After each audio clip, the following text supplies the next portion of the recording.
Hello everyone, welcome back to Scary Dark Narrations. Tonight, we re-diving headfirst into the endless highways and shadowed rest stops that cut across America. Heartland roads that have seen more than just tired drivers and fading taillights.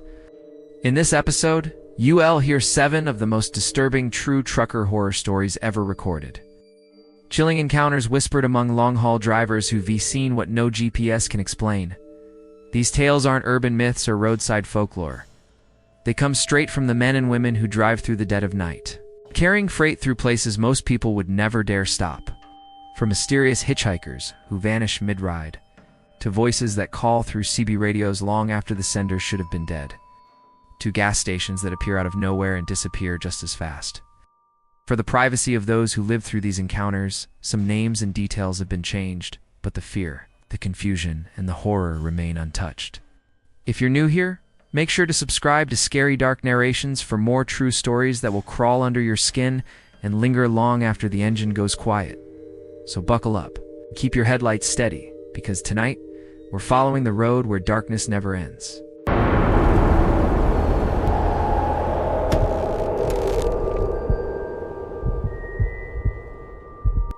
The first thing I remember is the sound of my own breathing, shallow, uneven, fighting the rhythm of the road. I'd been driving since dawn, and by the time the digital clock on my dash flicked to 9:02 p.m., it felt like my bones had turned to dust. 12 years behind the wheel of an 18-wheeler and I'd seen it all, or so I thought. Drunks weaving through lanes, broken-down sedans smoking on the shoulder, strange figures on midnight highways who vanished when your high beams hit them. But that night in rural Wyoming, something else was waiting. The interstate stretched endlessly ahead, the kind of black that doesn't just hide the world, it consumes it. My headlights carved tunnels through nothingness, catching only the yellow eyes of fence post reflectors flashing by like ghosts. Civilization had evaporated miles ago. Even the radio had given up, spitting static that felt too alive, like whispering through a wall. My GPS glowed faintly on the dash, a single promise in the dark. A rest stop 15 miles ahead. I told myself I'd stop there. Just a few hours of sleep before sunrise. My eyelids felt like lead, and my hands had started to tremble on the wheel. Truckers die this way, I reminded myself, chasing the illusion of endurance. So, when the rest stop appeared at last, I almost sighed in relief. It was small, too small, with cracked asphalt and a single flickering lamppost that hummed like a dying bee. A concrete restroom building stood in the center, its paint peeling under years of wind and grit. 2 sedans were parked near the entrance, both dark inside. That struck me as odd. Families didn't stop out here this late. But I was too tired to care. I eased my rig to the far corner of the lot, away from the others. Habit. I preferred distance, the quiet hum of my own solitude. After setting the air brakes, I shut off the engine and climbed into the sleeper berth. The sudden silence was immense, so deep it felt wrong. My body melted into the mattress, and I was gone almost instantly. When I woke, it wasn't to a sound I recognized. It was rhythmic. The kind of sound your mind rejects until it has no choice but to listen. Footsteps. I froze, still buried in the darkness of my cab. The sound circled the truck once, slow and deliberate. A complete loop. Then again. For a moment, I thought it might be another trucker stretching his legs, except there were no other rigs here, just me. I reached for my phone. No signal. The corner of the screen mocked me with that small red X. The steps stopped by the driver's side door. My throat went dry. Then came the faintest click, the sound of someone testing the handle, not yanking, just checking. My instincts screamed at me to start the truck, to flee. But I hesitated, paralyzed by a thought I couldn't shake. What if they wanted me to panic? I crawled forward, barely moving the curtain. Through the gap, the world outside was bathed in that sick yellow glow from the lamppost. Empty asphalt. No movement. But I still heard them. Faint whispers, multiple voices. 3, maybe 4. Then I saw it. The 2 sedans near the restroom weren't parked where they'd been. One now blocked the exit to the highway. The other sat angled by the entrance. Lights off, windows dark, my pulse hammered. 5 figures stood by the cars, unmoving silhouettes under the buzzing light. They weren't looking at me. They were staring at the highway, waiting. And then I saw why. 50 yards ahead, 3 bodies were sprawled across the pavement, arranged perfectly in the exit lane. One arm extended, one shoe missing, like a scene from a wreck, a trap. The realization hit me like ice water. They were waiting for someone to stop, a good Samaritan. Some poor soul who couldn't ignore a body on the road. The moment that person stepped out, couldn't breathe. My hands trembled against the steering wheel as I watched one of the figures kneel beside the bodies, adjusting them with care. Another man paced near the lamppost holding something that gleamed faintly. A gun. That's when headlights appeared in the distance. A pickup truck slowed as it approached. I prayed the driver would notice. My heart pounded so hard it blurred my vision. The 5 figures tensed, crouched low. But then the pickup suddenly accelerated, roaring past without stopping. Tires screamed. The ambushers erupted, shouting and kicking gravel. The bodies stood up, angry, alive, and one of them slung the shotgun over his shoulder. I had seen enough. I needed to get out. But if I started my engine now, they'd hear. They'd come. I pressed my forehead against the steering wheel and forced myself to think. My only chance was speed. Start the truck, release the brakes, floor it before they could react. I took a deep breath, every nerve screaming, and then silence swallowed everything. I turned the key. The diesel engine thundered to life, shattering the quiet. Every light in my cab flared. In that instant, all 5 heads snapped toward me. They shouted, sprinting. One raised a handgun. The first shot cracked through the air, pinging off my trailer. Another followed, closer. I didn't look back. I slammed the gear shift forward, yanked the wheel, and hit the gas. The truck roared. Tires screeched. The car blocking the exit loomed ahead, but I aimed for the narrow gap between its tail and the curb. Metal tore as my bumper clipped its rear quarter, spinning it out of the way like a toy. I burst onto the access road. More shots. Sparks flared in my side mirror. Then nothing but the screaming wind. The highway opened before me, endless and black. I merged hard, my trailer fishtailing behind. The headlights in my mirror grew smaller until one set didn't. One car had followed. I pushed the rig harder than I ever had. The engine groaned, redlining. The road blurred beneath me. For 20 straight minutes, I drove like a hunted animal. Every nerve screaming, every vibration feeling like a bullet. The headlights behind me swerved, closing in, then suddenly veered off, vanishing into the night. Maybe they'd realized the futility. Or maybe they were circling ahead. When I finally saw the glow of a major truck stop ahead, I nearly sobbed. Rows of semis under bright white lights. Civilization again. I pulled in fast, slammed on the brakes, and called 911. My voice broke as I described everything. 2 hours later, the troopers arrived. I asked questions, took photos, radioed the other units near that rest stop. I sat in my cab, wrapped in a blanket one of them gave me, hands still shaking. When the officer returned, his face was grim. "They're gone," he said. "No vehicles, no people. But we found shell casings, and something else." He paused before continuing. 3 months ago, a driver was found murdered at that same stop, same setup. His truck was stripped, still no arrests. I stared at the officer, trying to comprehend it. The fluorescent lights buzzed overhead, and my reflection in the windshield looked like a stranger, pale, hollow-eyed, still waiting to wake up. That night marked the end of something in me. I finished my route to Chicago, but after that, I stopped taking long hauls through Wyoming. I started sleeping only at crowded truck stops, always under cameras, always with my cab light on. Even years later, I can't rest easy on the road. Every time I pull into a lot, I scan every vehicle, every shadow, every glint of movement, because I know better now. The monsters out here aren't the ones hiding in the woods. They're the ones who smile and wave for help. Sometimes when the radio cuts out and the night swallows the road again, I hear it, faint footsteps pacing around my truck. Slow, deliberate, like they never stopped walking that night. And that's when I wonder, did I ever really leave that rest stop? Did you dare return to that place?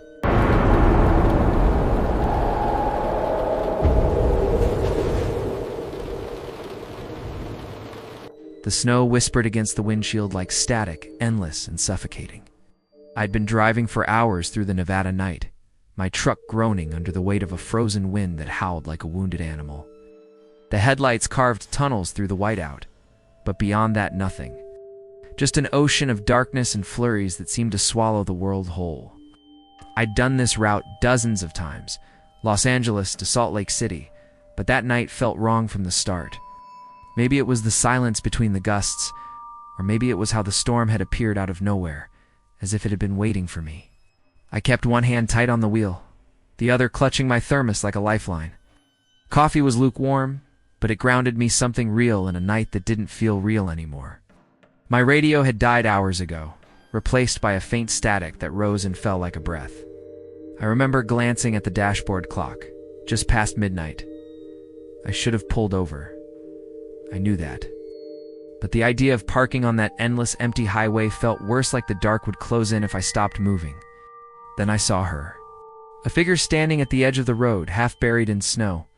She was waving both arms, desperate, stumbling toward my lane. My foot hesitated over the brake. Every instinct screamed, "Keep driving. Hear stories, people luring truckers into ambushes, or worse." But no one in their right mind would be out here, not in this kind of storm. Her coat was thin, fluttering in the wind like torn paper, and her hair whipped across her pale face. The thought hit me, she's going to die out there. So I stopped. My brakes hissed, and the truck shuddered to a halt 20 feet ahead of her. I watched in the side mirror as she hurried up to the passenger door, snow swirling around her like ghosts. When I opened the door, the cold hit me like a physical blow, slicing straight through my jacket. She climbed in without a word, closing the door softly behind her. For a moment, she just sat there, hands folded in her lap, trembling. She was young, maybe mid-30s. Her skin looked almost translucent in the dashboard light, her eyes large and dark, reflecting every flicker from the road ahead. Her coat looked outdated, like something from decades ago. "Thank you," she whispered finally, her voice fragile but steady. "Thank you for stopping. I didn't think anyone would." "No problem," I said, trying to sound calm. "You got a car somewhere?" She nodded vaguely. It went off the road. "Back there." Her gaze drifted to the window.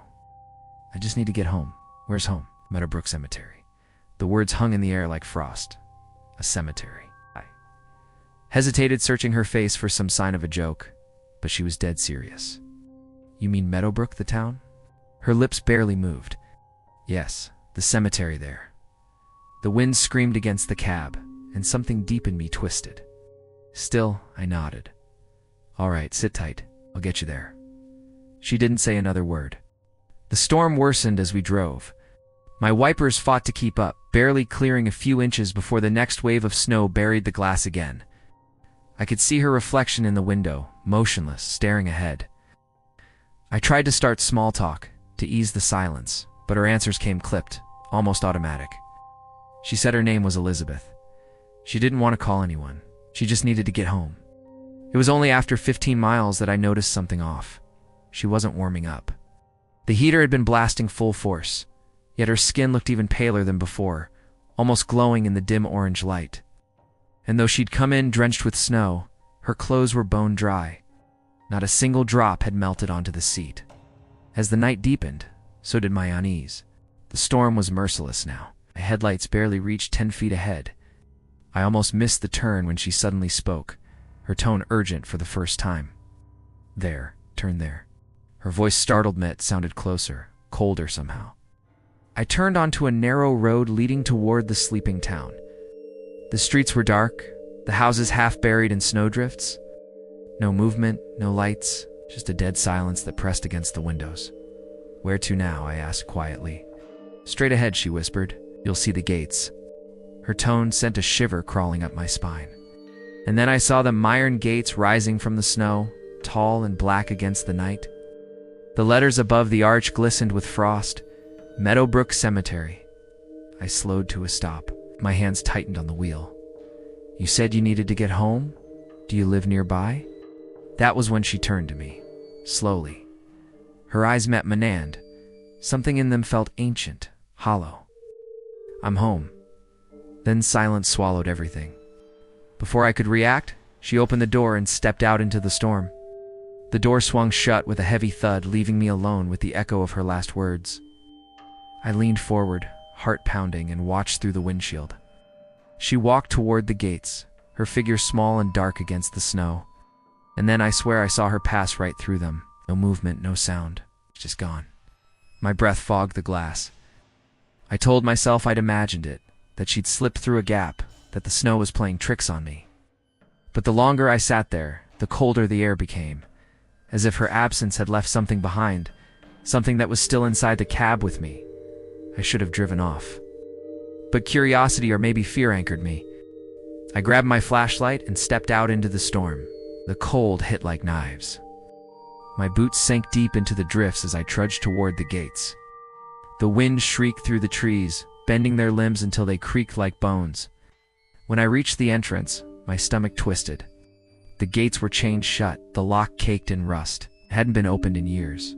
I swept the flashlight beam through the bars. Rows of headstones stretched into the dark, each half buried in snow. The beam caught one larger stone standing by itself, maybe 30 feet in. Something about it drew me closer. I climbed over the low wall and trudged toward it, the snow swallowing the sound of my steps. When I reached the stone, I brushed away the snow and felt my fingers go numb, not from the cold, but from what I saw carved there. Elizabeth Holloway. Born March 15, 1961. Died December 18, 1994. Exactly 30 years ago. I froze. The wind howled louder, almost screaming now, and my phone buzzed weakly in my pocket. I pulled it out, December 18, 2024. The same date, the same storm. Beneath the dates was a nearly faded inscription. Died in an automobile accident on Highway 50 during snowstorm. My stomach dropped. I turned, scanning the darkness around me, but all I saw were endless rows of graves, their shadows bending unnaturally under the flashlight's beam. Then movement, a flicker between the stones. "Elizabeth," I whispered. No answer, just the sound of wind and the distant groan of my truck's engine. Then came the smell, faint, sweet, like lilies wilted by frost. I swung the light toward it. For a moment I saw her, standing among the graves, hair whipping across her face, eyes dark voids reflecting the light back at me. "You helped me get home," she said. Her voice was no longer fragile, it was hollow, layered, as if a dozen whispers spoke through her. "But I can't stay, not yet." I stumbled backward, the flashlight trembling in my hand. "What do you want?" She tilted her head, and her mouth curved into something that might have been a smile or a grimace. Someone always stops, but none of them ever listen. Then, as suddenly as she appeared, she was gone. I ran. My legs barely moved through the drifts, lungs burning with cold air. When I reached the truck, I slammed the door, locking it instinctively. My breath came in sharp bursts as I glanced at the passenger seat. It was empty but not untouched. The seat was frosted over. A thin layer of ice traced where her body had been. When I reached out, my fingers recoiled. The cold was unnatural, the kind that seeped into the skin and stayed there. I didn't think. I started the engine and drove. The miles blurred together. The storm followed me like it had a mind of its own, twisting and folding through the highway's empty miles. I didn't stop, not for fuel, not for rest. Only when the horizon began to pale did I finally see the lights of Salt Lake City. I didn't tell anyone, not at first. Who would believe me? But truckers talk. Stories spread. Within weeks I heard the same tale from others, men who'd driven through Nevada in December. They'd picked up a woman in an old coat, asking for a ride to Meadowbrook Cemetery. Every one of them described her the same way. And every one of them swore she vanished before they got there. Now, every year, on December 18th, I find myself awake long after midnight, watching the snow fall outside my window. I think about her, the woman who couldn't leave, who didn't know she was gone. Sometimes I imagine her still out there, walking the highway in the storm, waiting for another truck to slow down. They say ghosts linger because they can't let go of the past, but I think Elizabeth never realized she was the past. And if you ever find yourself driving through Nevada on a snowy night and you see a woman waving by the roadside, would you dare stop to give her a ride home? They're coming. You have to leave. Don't look back. The night smelled clean, sharp with the chill of early March air and the faint temps of diesel that clung to everything inside the cab. My name's Jana, and after 9 years of long-haul trucking, I thought I'd seen it all. Snowstorms in Wyoming, flash floods in Kansas, midnight fogs thick as wool. Nothing rattled me anymore. I knew my routes, my rig, my limits. But that night on Highway 200 in Montana, that stretch between nowhere and more nowhere, rewrote every rule. I thought I understood. The moon was high and unnaturally bright, spilling silver across the empty plains. I hadn't seen another vehicle in over an hour, not even a pair of distant headlights. Just me, my engine's low hum, and the soft static of a true crime podcast muttering through the speakers. I remember checking the GPS to 11:17 p.m., mile marker 287. 3/4 of a tank, good timing, everything perfect. I felt calm, alert. I even laughed at the irony of listening to missing person stories while alone in the middle of nowhere, then ... nothing. I don't remember drifting off, don't remember blinking. 1 second I was passing a marker, the next I was slamming back into awareness, gripping the steering wheel so tight my knuckles hurt. The world outside had shifted. The sky was still moonlit, but the moon's position wrong. Too low, too far east. My stomach dropped when I glanced at the clock, at 12:23 a.m. I checked my GPS again. Mile marker 352. I'd traveled 65 miles. 65. Without remembering a single second of it, my chest went cold. No, I whispered, my voice cracking. That's not possible. If I'd fallen asleep, I'd have wrecked. A rig like mine doesn't stay in perfect lane position without control, but everything looked fine. Smooth asphalt, tire track steady. I pulled over to the shoulder, the brakes sighing like a tired animal. For a moment, all I heard was the tick-tick-tick of the cooling engine and the faint hiss of wind through dry grass. My body didn't feel right. My arms were trembling. My mouth was dry as sandpaper, and there was this faint metallic taste, like blood and rust, sitting on my tongue. Oh, my head had throbbed. It felt like I'd been clenching every muscle for hours. Sat there breathing, trying to remember anything. A light, a noise, a shape on the road. But my mind was a clean slate of black. That's when I remembered the dash cam. I'd been recording non-stop since Portland. If something happened, it'd be there. I reached up, hit the screen, and rewound to 11:15. The footage looked normal. The highway, the soft wash of my headlights, the reflective flash of mile marker 287. At 11:21, the video cut to black. Not static, total, perfect black. The timestamp kept running. 11:22, 11:23, 11:59. Nothing but darkness. Then at 12:14, the image came back as though someone flipped a switch. Clear road. Same angle. Truck steady at 60. I stared at the screen until my vision blurred. My heart pounded against my ribs. The camera had been functioning, the clock proved it, but for 53 minutes, it recorded absolute nothingness. No explanation, no corruption, just absence. I climbed down from the cab, desperate for air, but the night didn't feel normal anymore. It pressed against me, to still. The cold bit harder than before. And that's when I saw my arms faint. Raised marks on both forearms. 3 small lines forming a perfect triangle. They weren't there before. I knew that. I'd rolled up my sleeves at dinner a few hours ago. My skin had been clean.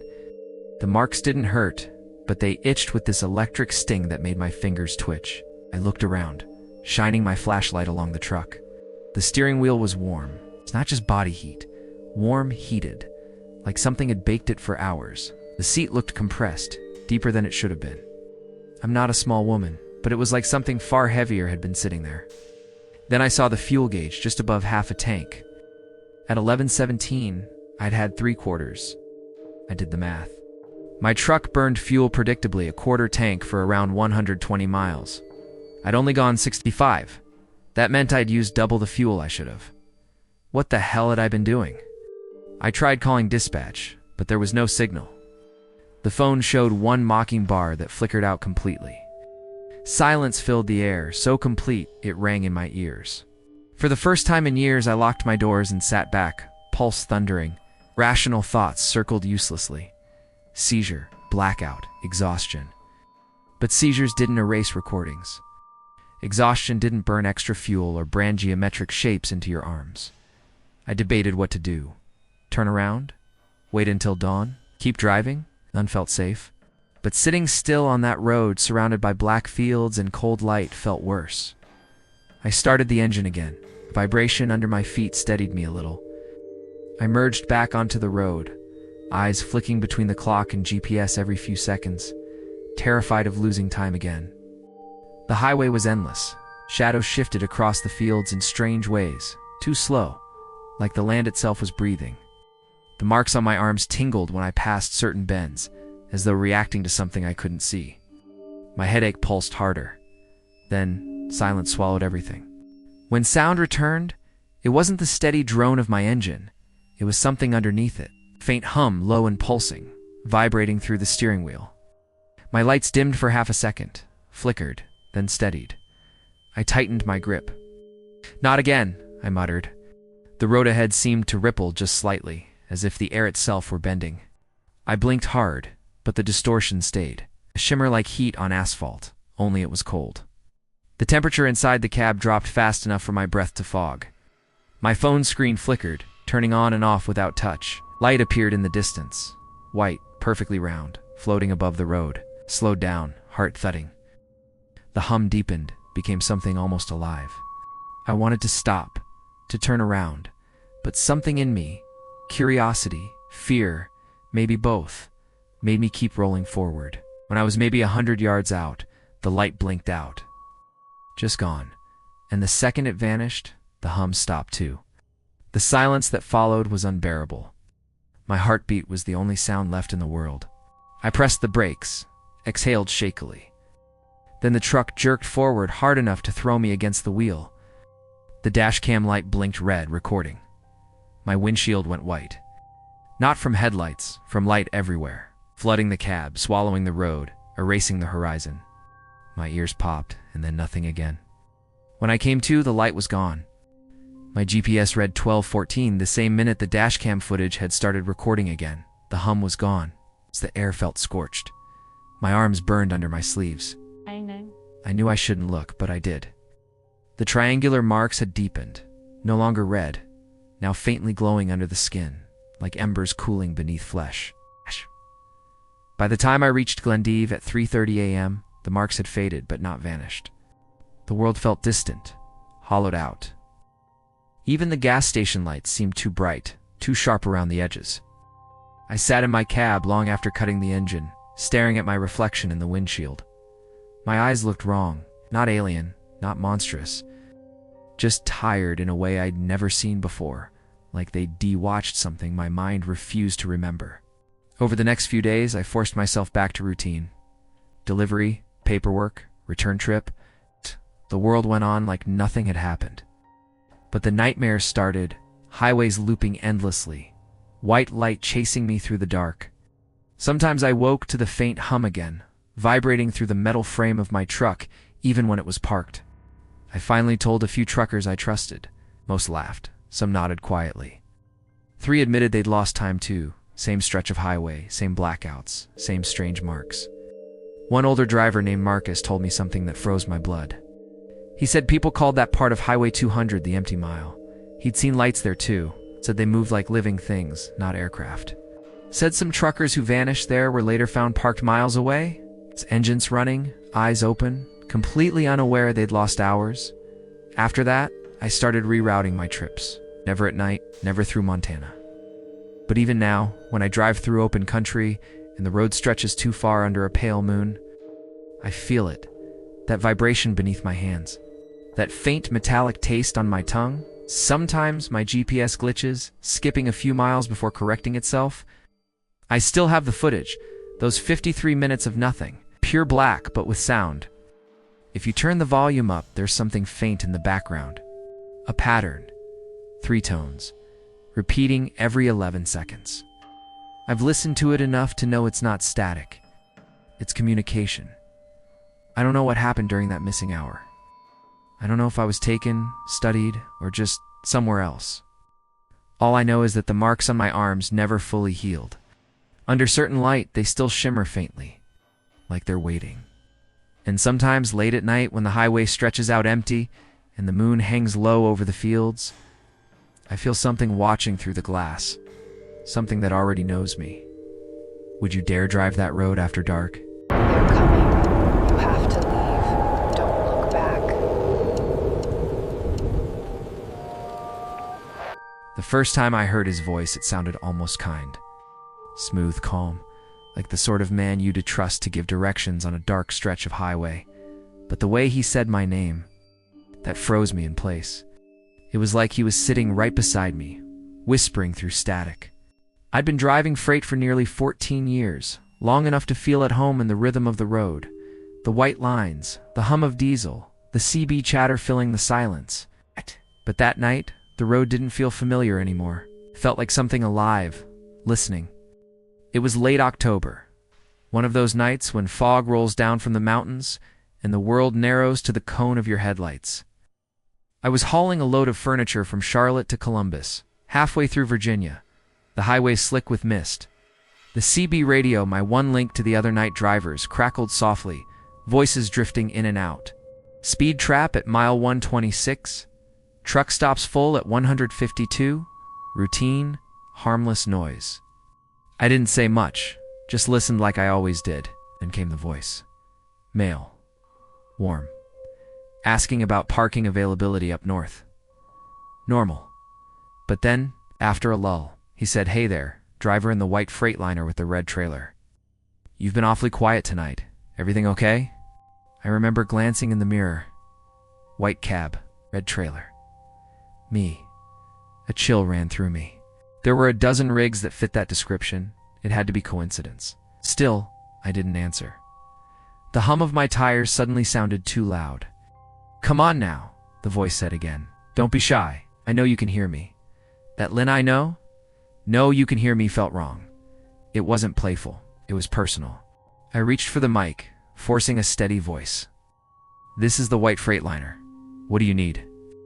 The pause that followed was short, but it felt like an eternity.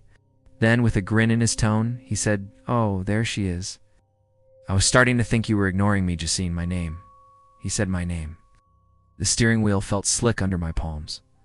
"How do you know my name?" His laugh slithered through the static, low, deliberate. "I know a lot about you. I know what you're hauling. I know you left Charlotte at 2 this afternoon. I know you've got a stop in Columbus." He shouldn't have known any of that. My route, my cargo, my schedule. That was all locked in dispatch logs. Private. My heart started pounding fast enough to feel in my throat. Around me, the radio chatter faded as other truckers fell silent, listening. One woman broke the quiet. "Buddy, whoever you are, back off. This isn't funny. I wasn't talking to you," he hissed, his voice turning sharp. "Mind your own business, unless you want to be next." That was enough. I switched to a different channel, handshaking as I adjusted the dial. For 10 blessed minutes, silence, just the engine and my own breathing. I grabbed my phone, called my dispatcher, explained what happened. He took it seriously, told me to stay on the interstate until I reached a well-lit truck stop and call the cops if the guy came back. But the silence didn't last. "Did you really think changing channels would help?" The voice again, same tone, now darker. "I told you, Jacine, I know a lot about you. I know you just called your dispatcher. I know you're scared. I can practically hear your heart pounding." He was close. Too close. My mirrors blurred as I scanned every passing rig. One truck beside me, a dark blue Peterbilt, pulled forward, headlights glaring. The driver, mid-40s maybe, wearing a cap, eyes on the road. Ordinary. But then the CB hissed again. "Did you see me wave?" Oh. "I was right there next to you. I could have touched your door. I hadn't seen anyone wave."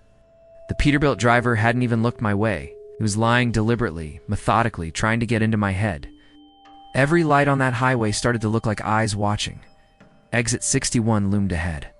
My pulse was a hammer in my ears. I didn't think I reacted. Swerved across 2 lanes and took the ramp at nearly 50. Horns blared. Tires screeched. My trailer tilted, but I kept control. The exit led to a small gas station, empty, except for a single sedan parked near the pumps. I stopped beneath the harsh glare of fluorescent lights, engine idling, eyes glued to the rearview mirror. Minutes passed. No one followed. No headlights pulled off behind me. I let myself exhale, Finally. Maybe he'd lost me.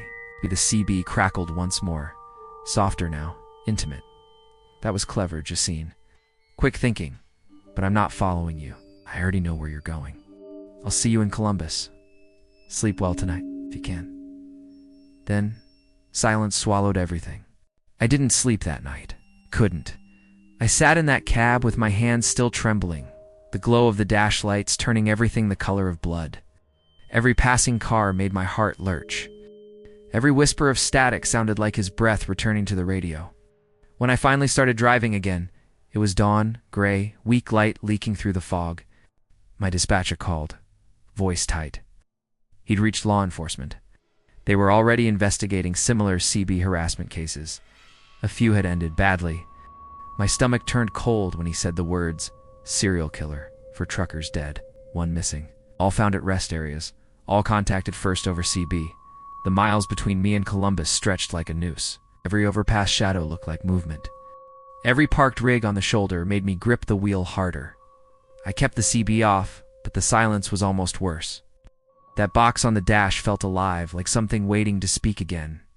Around midnight, I crossed into Ohio. Rain started falling, soft at first, then harder, drumming on the windshield. I'd been awake nearly 20 hours, eyes burning, but I refused to stop. Every rest area I passed looked like bait, a trap wrapped in fluorescent light. When I reached the warehouse in Columbus at dawn, I was shaking. The workers unloaded my trailer while I stayed in the cab watching the lot like prey, expecting the hunter. My dispatcher called again. He'd arranged a state trooper escort for my return trip. I should have felt safe. But the moment that thought formed, something inside me whispered, he's still out there. The ride home was quiet. The trooper's cruiser followed a quarter-mile behind, headlights steady in my mirror. I wanted to believe that was enough. But every time I blinked, I imagined another set of lights behind his, just out of view. 3 weeks later, the call came. A former logistics coordinator, a man who once handled truck routes for a shipping company, fired for harassment. He'd used his old access to tap into dispatch systems, stealing routes, schedules, even driver details. That's how he found us. How he found me? When the police searched his apartment, they found a wall covered in photos and notes, victims' faces staring back in rows. Names, routes, cargo descriptions scrawled underneath in neat handwriting. My photo was there too, a copy of my company ID printed and pinned dead center. I remember the detective saying you were next on his list. The trial came and went like a storm I couldn't wake from. I testified, described that night, the voice, the fear that clung like smoke. The jury didn't take long. Guilty. But closure doesn't silence echoes. Even now, years later, the road still talks to me. I drive mostly during the day now, never the same route twice. The CB radio stays off, coiled like a sleeping snake on the dashboard. But sometimes, when the night stretches too long and the fog curls across the pavement like breath, I swear I hear it again, a faint crackle, then a whisper. Hey there, Jacine, you miss me? My stomach always drops when that thought hits, because the man they caught had no radio in his truck. Used scanners and hacked channels, yes, but he never transmitted after the night of his arrest. His rig was impounded, his CB removed, so how could the signals still reach me? Sometimes I wonder if something else rides the frequencies now, something that doesn't need hardware or range. Maybe voices can cling to the air, the same way ghosts haunt houses.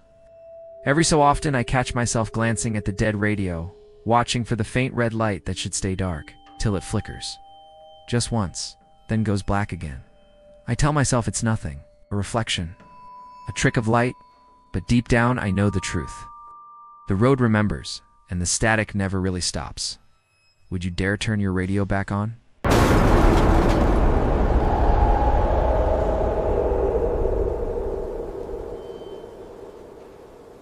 The night air pressed heavy against my windshield, the kind that carried the scent of asphalt and distant rain.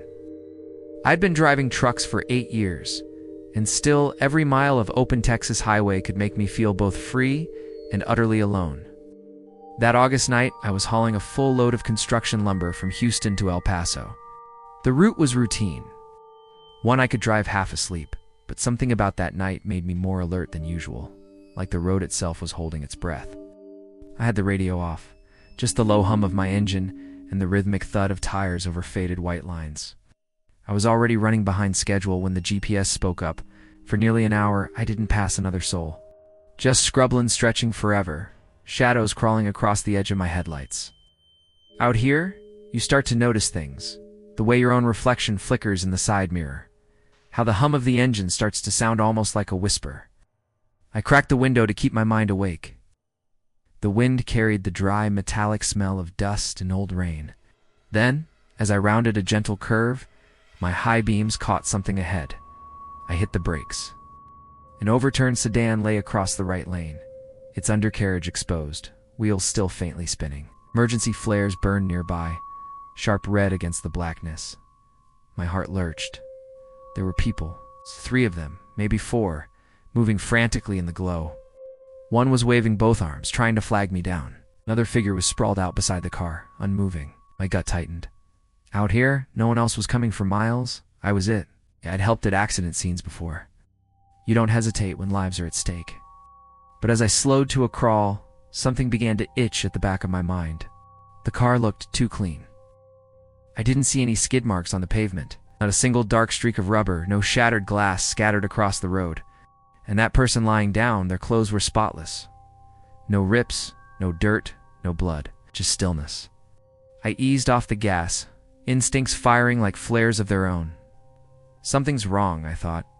Something's off. The flares burned too perfectly, evenly spaced. Same intensity like they'd been placed. Not tossed in panic. Then it hit me all at once. The overturned car had intact windows.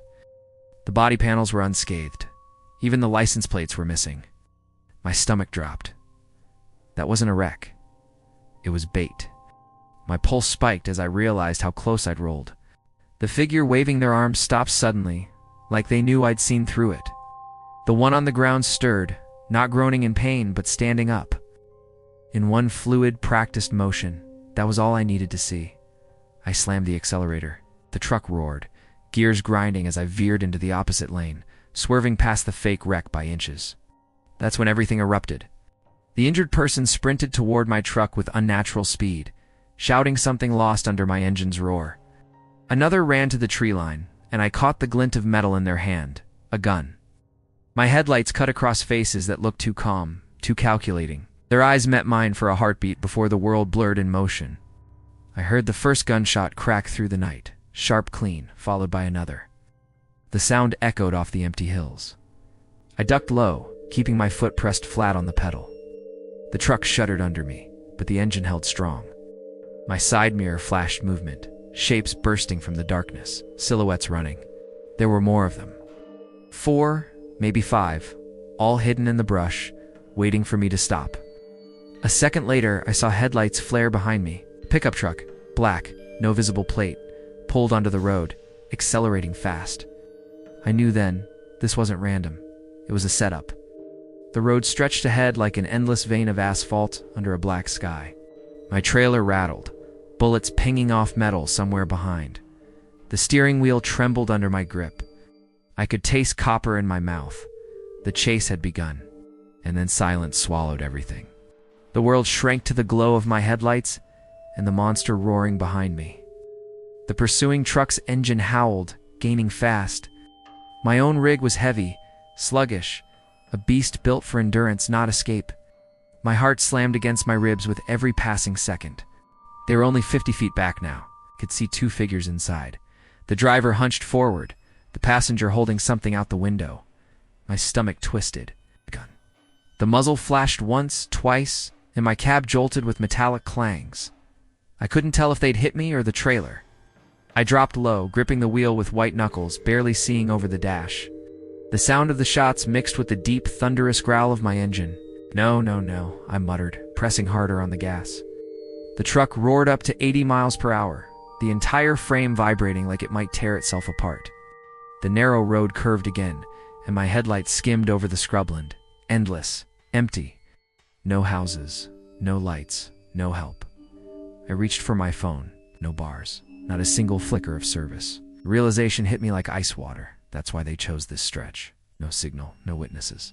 No chance. I thought of my wife, still asleep back in Houston, probably dreaming I was safe on some open road under starlight.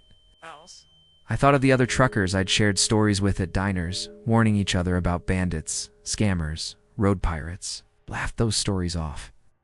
Not tonight. Another shot cracked the air. My rearview mirror shattered. Shards sprinkled across the dashboard. My breathing went ragged. The pursuing vehicle was close enough now that I could see their faces expressionless, focused like they'd done this before. Then, ahead aglow. Distant headlights, a car coming from the opposite direction. The pickup behind me immediately slowed, dropping back into the darkness. I exhaled shakily. The oncoming car, a family sedan, passed. The driver probably unaware they'd just saved my life for a few brief seconds. Once it disappeared behind me, the hunters accelerated again. I slammed my fist against the wheel. Come on, come on. That's when I saw it. A faint cluster of lights on the horizon, pale, trembling dots that grew brighter with every passing second. Civilization. A town. Maybe just a gas station. But it was something. I floored it. The truck screamed in protest, the engine straining as the speedometer climbed. I didn't care if the engine blew. I needed those lights. The black pickup was closing again. I heard another gunshot, then a second. Sparks flared off my trailer, but nothing critical. I was less than a mile from the lights now. The faint glow became the outline of a sign, the familiar hum of neon flickering a truck stop. The attackers realized it too. They hit the brakes hard, tires screeching, the vehicle fishtailing before it spun around and vanished back into the dark. I didn't slow down until I reached the bright pool of light spilling from the gas pumps. I pulled in fast, slamming the brakes, chest heaving, hands shaking so hard I could barely shift into park. I locked the doors instantly. My phone finally buzzed, signal restored. Nice. I called 911. My voice trembled as I told them everything. The overturned car, the fake victims, the chase. Within 20 minutes, the police arrived, cruisers cutting through the night, red and blue lights washing over my truck. Oh. I remember the relief that hit me then, like air flooding back into lungs that had forgotten how to breathe. The officers listened carefully. They didn't doubt a word. One of them looked at me grimly and said, "You're lucky. You're the first one to make it out alive." That sentence hollowed me out. Over the next few weeks, I learned everything, how those people had staged fake wrecks on remote highways waiting for truckers to stop. The police eventually caught 5 of them. Murderers, thieves, predators, pretending to be victims. They'd done it before. For other truckers weren't as lucky. I still drive for a living, but I'll never take another detour. I'll never stop on a lonely road again, no matter how real the emergency looks. Because sometimes the ones who look helpless are just waiting for you to slow down. And whenever I catch my reflection in the dark window of my cab, I hear that whisper of wind scraping across glass, like skeletal fingers tapping for my attention. Would you dare stop to help if you saw them?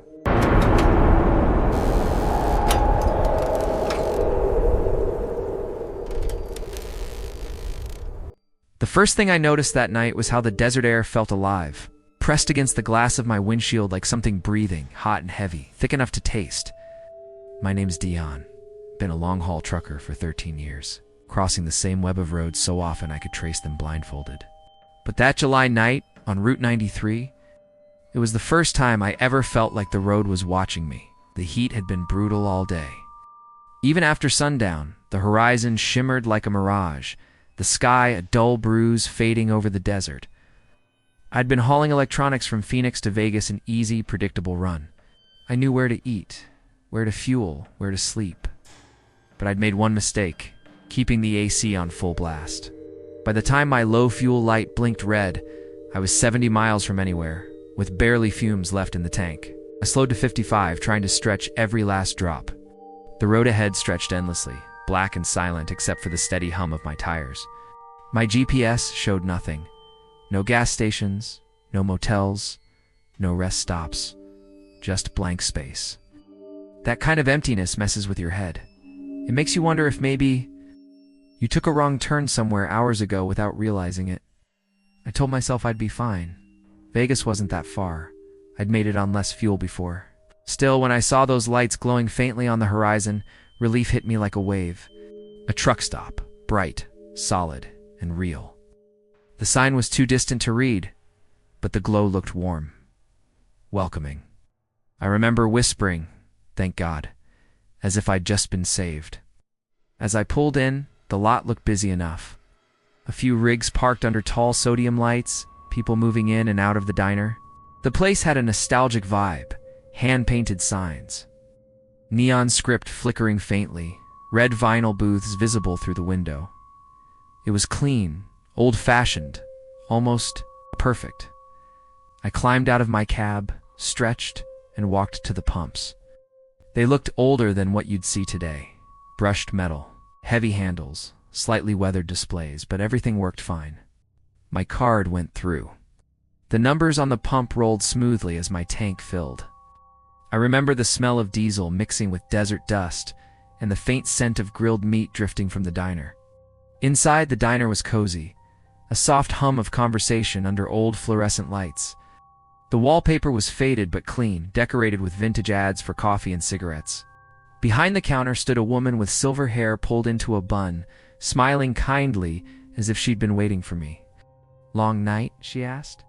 "Yeah," I said, laughing. "Thought I was gonna run dry out there, Desert'll do that," she replied, sliding a mug toward me coffee. The burger was simple but perfect, greasy, hot, exactly what I needed. The coffee strong enough to jolt my heartbeat back to life. I chatted with another trucker, an older guy heading east, complained about construction near Flagstaff, and told a joke I didn't quite catch. Everything felt normal, to normal, like a memory replaying itself exactly the same way each time. I paid cash, left a tip, and walked out under the neon glow. The clock inside read 11:47. My cab looked untouched, waiting patiently. I drove off, my headlights slicing through the dark as the truck stop lights shrank behind me until they vanished completely into blackness. Vegas appeared around 1 a.m., glowing like a city-sized mirage. I finished my delivery, checked into a cheap motel, and started sorting my receipts, a routine I never skipped. I was half asleep when I noticed the date printed on the one from the truck stop. July 23rd, 1987.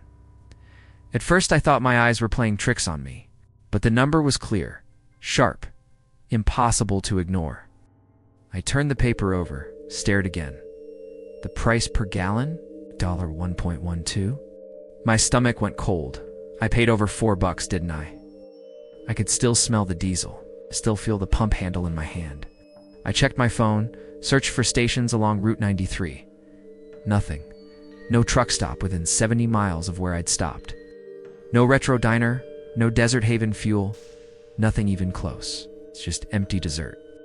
My room was silent, except for the low hum of the AC.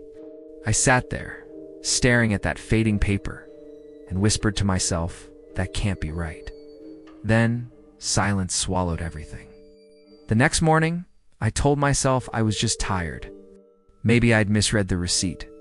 Maybe my brain had invented details, the sign, the waitress, the other drivers. Fatigue can play tricks.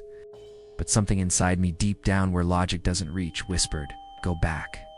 So I did. By late morning, I was retracing my route south along Route 93, sunlight glaring off the asphalt. I knew exactly where the turnoff had been, a small dip in the road, a cluster of mesquite trees near a ridge. As I slowed down, dread crept into my chest. There should have been a gas sign, a driveway, something. There wasn't. Just flat desert stretching endlessly in both directions. I parked on the shoulder and climbed out. Heat shimmered in waves, stinging my eyes. The spot felt wrong. Like the air was heavier, denser somehow. I walked out a few yards and saw what looked like the cracked remains of concrete buried in sand. A foundation, maybe. Ghost of something that used to stand there. Half-buried shards of glass glittered underfoot. A bent piece of rusted metal caught my eye, shaped vaguely like an old pump handle. My throat tightened. A sheriff's deputy pulled over after a few minutes, probably wondering why some trucker was wandering off the road in 110-degree heat. He rolled down his window and asked if I needed help. I hesitated, then told him I was looking for a truck stop that used to be here. He frowned. "You must mean the old desert haven? Burned down in '89? Total loss? 3 dead? Owner and 2 workers. Place was never rebuilt." My heart dropped. Burned down. Yeah, electrical fire. Locals still talk about it. Some say you can still see the lights out here at night, like the place never left. His words hung in the air, sharp and dry. I wanted to argue, but my voice caught. He gave me a concerned look before driving off, dust rising behind his car until it disappeared into the heat. I stood there for a long time, staring at the ruins. I tried to convince myself I'd made a wrong turn the night before, that maybe I'd stopped somewhere else and confused the location. But I knew exactly where I'd been. I could still picture the flickering neon, the woman's smile, the hiss of the grill, the other truckers' laughter. That evening, back at the motel, I pulled the receipt out again. It was fading fast now, the paper yellowing, the ink softening into faint gray. But the date, July 23rd, 87, still burned through. I rubbed my thumb over it, half expecting it to smudge, half praying it would. I still don't know what happened that night. I've shown the receipt to other drivers, even a few friends who swear it's impossible. Some joked it was a leftover from a themed stop. Others went pale, saying they'd heard similar stories. Phantom stops appearing to drivers low on fuel or out of time, vanishing after dawn. They say these places appear only when you truly need them, echoes of the past bleeding into the present, replaying their final hours. Maybe they're trapped moments, loops of energy replaying endlessly for the lost and desperate. Or maybe they're still open on the other side. Every time I pass that stretch of highway now, I slow down just a little, half expecting to see that familiar glow again on the horizon. Part of me wants to stop, to step inside, to thank them for saving me. Another part knows better. Because if a place can reach across decades to help you, it might also be able to pull you back with it. And every now and then, when the desert night is clear and the radio static hums just right, I swear I hear faint voices through the CB, an old man laughing, a waitress saying coffee, clink of plates. Then the channel goes dead. Would you dare return to that place?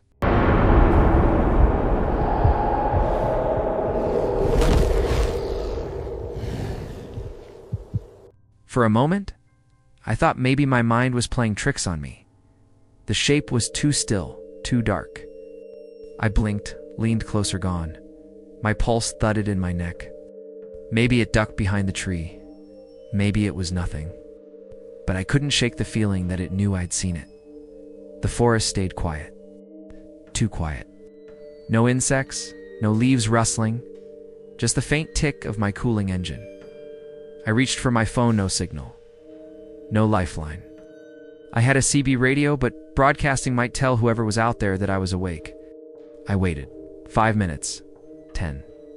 My breath fogged the glass. Then movement. A flicker near the speaker. Someone walked past it. Fast. Hunched low. Ow. The figure was human tall, maybe 6 feet. Wearing dark clothes. They disappeared behind another tree. Then another shadow joined them. There were 2. I ducked below the window, adrenaline firing through every nerve. My truck suddenly felt too fragile, too exposed. I thought about starting the engine, but the sound would give away my exact position. They already knew I was here, but maybe they thought I was asleep. That was my only advantage. Minutes crawled by, counted every heartbeat, then a sound broke the stillness, the crunch of gravel under boots. Clothes right outside. I froze. Someone brushed against my truck's fender. A faint scrape of metal on denim. My throat burned from holding my breath. Then another sound. Click. The driver's side handle being tested. They were checking if it was unlocked. I gripped my flashlight like a weapon, staying perfectly still. The handle rattled once more, harder this time. A low voice whispered something I couldn't make out. Then silence again. I waited. 30 seconds. 60, a shadow passed my windshield. Then another. I risked a glance to figures circling the cab. One crouching near the passenger door, the other heading toward the trailer. I needed a plan. I couldn't call for help. Couldn't drive without starting a damn light show of sound and diesel, so I waited for the moment they'd least expected. The one by the passenger door vanished from view. I slipped into the driver's seat, turned the key halfway, lights off, ignition ready. My thumb hovered over the starter. Then I heard it again. That cry. The same child's scream, but this time it wasn't coming from the speaker. It came from behind my trailer. The sound was closer, sharper, echoing off metal. My brain reeled. Why play it again? Why so close? Unless they had moved the speaker. Or there was more than one. The scream cut off mid-note, replaced by low laughter. A man's laugh, dry, breathless, too close. That's when I turned the key.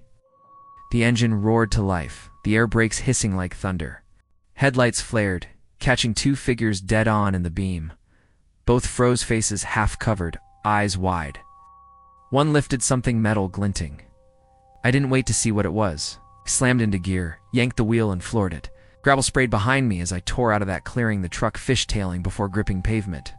In my mirror, two silhouettes ran into the road, shrinking fast in the glow of my taillights. I didn't stop for 20 miles, didn't speak, didn't breathe right. When I finally pulled into a lit truck stop, my hands were shaking so bad I could barely sign my log. Later, when the cops checked the area, they found nothing. No speaker, no footprints, no tire marks. Just one thing, a length of wire nailed into a tree, hanging like a snare. Sometimes, when I drive through Oregon at night, I swear I still hear that recording faintly in the static of my CB radio. A child's scream looping endlessly, like it's waiting for someone else to pull over. Would you dare return to that place? The first thing I noticed was how wrong the silence felt. It wasn't the quiet peace of night, it was the kind that pressed against the glass, heavy and watching. My name's Kendrick, 10 years behind the wheel, hauling freight up and down the West Coast. I've seen storms rip trees apart, snow swallow highways, and drunk drivers nearly clip my trailer. Nothing ever rattled me until that night in southern Oregon. The forest there doesn't just grow, it breathes. The trees stand too close together, as if whispering to one another when the headlights sweep past. I was running late that night. A delivery from Eugene to Grants Pass, delayed by some idiot's overturned pickup. Regulations said I needed 10 hours of rest before driving again. But I was still a good 40 miles from Reedsport, the nearest stop with lights and people. My electronic log blinked red, a silent warning. Drive further, lose your license. So, I looked for a pullout.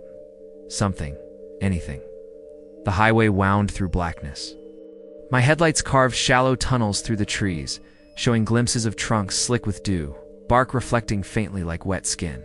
Finally, I saw it, a gravel clearing just wide enough for my rig. It wasn't ideal, but it was better than risking a fine or nodding off behind the wheel. Eased in, killed the engine, and let the night swallow me. When the rumble faded, the silence hit. Not even crickets. Just wind brushing leaves far above, too high to see. I set my air brakes, locked the doors, and checked my phone. No service. Of course, it was 2:14 a.m. I'd get my 10 hours leave by noon, and forget this place ever existed. I crawled into my sleeper berth, curtains drawn tight. The cab was warm and smelled faintly of diesel and pine. I told myself I was safe, but my chest didn't believe it. The quiet had a texture to it, dense, expectant. I lay there, half awake, half drifting, when I heard it. At first I thought it was the wind. Then I realized wind doesn't cry. It started soft, so faint I almost ignored it. A thin wavering sound, high-pitched and trembling. I held my breath. It came again, a scream, a child's scream.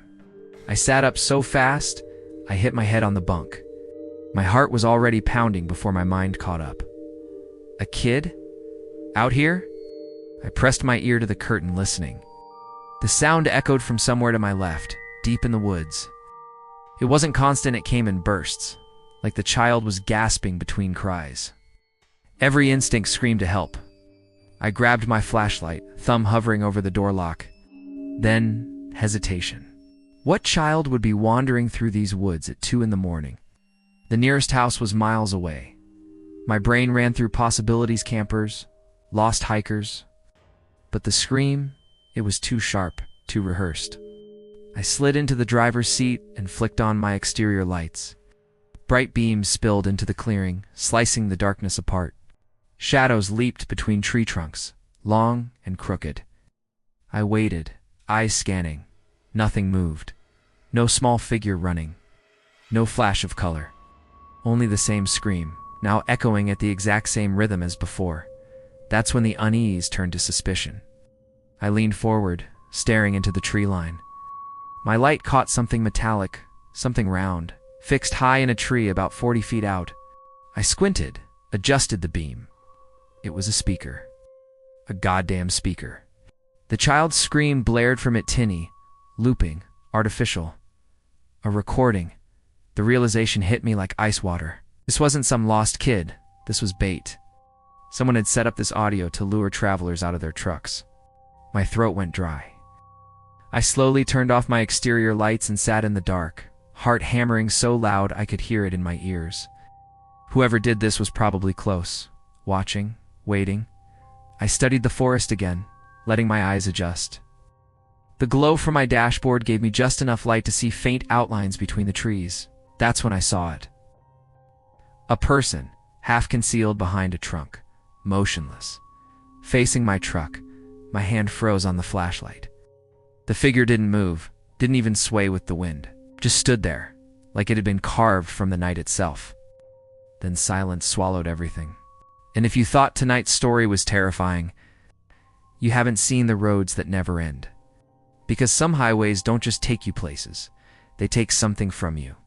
Before you close your eyes, go watch *7 True Trucker Horror Stories on Haunted Appalachian Highways. It's waiting for you right here on the end screen. Those who dared to travel those roads say the headlights behind them never disappeared. And some claim the voices on the CB radio still whisper their names in the static. Subscribe to Scary Dark Narrations for more true horror stories that drag you deeper into the dark corners of reality. Turn on the bell icon, because the next time the night feels too quiet, it might already be calling for you. Until then, drive safe, stay in the light, and remember, the darkness always follows.